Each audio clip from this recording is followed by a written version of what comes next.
Tahukah kamu bahwa Nabi Idris alaihi salam adalah manusia pertama yang pandai menulis, pandai membaca, bahkan pandai menenun pakaian? Beliau adalah keturunan Nabi Adam yang istimewa, yang mendapat kemuliaan dari Allah dan diangkat ke langit yang tinggi. Inilah kisah Nabi Idris, seorang nabi penuh ilmu dan kebijaksanaan. Nabi Idris adalah keturunan keenam dari Nabi Adam. Silsilahnya adalah Idris alaihi salam bin Yarid bin Mahlil bin Qainan bin Anus bin Shits bin Adam alaihi salam. Dalam bahasa Ibrani, beliau dikenal dengan nama Khonuh atau Enoch, sedangkan nama Idris berasal dari kata darasa yang artinya mempelajari atau meneliti, karena beliau sangat gemar menuntut ilmu. Nabi Idris alaihi salam menikah dan memiliki beberapa anak, namun dalam Al-Quran tidak disebutkan jumlah pasti berapa anaknya. Para ulama tafsir hanya menyebut bahwa dari keturunan beliau akan lahir nabi-nabi berikutnya. Salah satu garis keturunan yang penting adalah melalui anak cucu beliau, yang menurunkan Nabi Nuh. Jadi, Idris adalah leluhur dari Nabi Nuh, yang kelak menjadi nenek moyang para nabi sesudah banjir besar. Allah menganugerahkan kepada Nabi Idris berbagai mukjizat dan keistimewaan. Di antaranya, 1. Pandai menulis dengan pena. Idris adalah manusia pertama yang bisa menulis huruf-huruf. 2. Menguasai berbagai ilmu.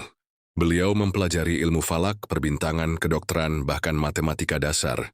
3. Mengajarkan menjahit. Sebelum Idris, manusia hanya memakai kulit binatang. Idris mengajarkan cara membuat pakaian dari benang. 4. Kesabaran yang luar biasa. Allah memujinya dalam Al-Quran. Dan sebutlah Idris dalam kitab, sesungguhnya ia adalah seorang yang sangat membenarkan dan seorang nabi. Dan kami telah mengangkatnya ke martabat yang tinggi. Surat Maryam, ayat 56-57. Nabi Idris menyeru kaumnya untuk beribadah hanya kepada Allah, menjauhi syirik dan maksiat, hidup dengan keadilan dan ilmu. Kaum Nabi Idris terbagi dua. Ada yang beriman, ada yang menolak. Meski begitu, beliau tetap sabar berdakwah hingga ratusan tahun lamanya. Salah satu mukjizat terbesar Nabi Idris adalah ketika Allah mengangkatnya ke langit. Dalam tafsir diceritakan bahwa Nabi Idris dibawa oleh malaikat hingga ke langit keempat. Disitulah beliau dimuliakan, dan menurut sebagian riwayat, beliau wafat di sana.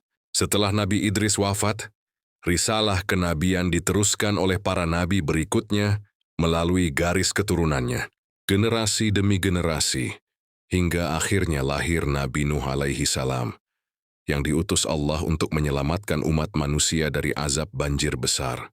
Dengan demikian, Nabi Idris adalah jembatan penting antara Nabi Adam dan Nabi Nuh, leluhur para nabi besar setelahnya. Kisah Nabi Idris mengajarkan kita 3 hal penting. 1. Ilmu adalah cahaya, dan manusia harus belajar sepanjang hidup. 2. Kesabaran dalam beribadah dan berdakwah adalah kunci kemuliaan. 3. Allah meninggikan derajat hambanya yang beriman dan berilmu, sebagaimana Allah meninggikan Idris ke langit yang tinggi. Jadi sahabat semua, mari kita teladani Nabi Idris alaihi salam dengan semangat belajar, sabar dalam perjuangan, dan selalu mendekatkan diri kepada Allah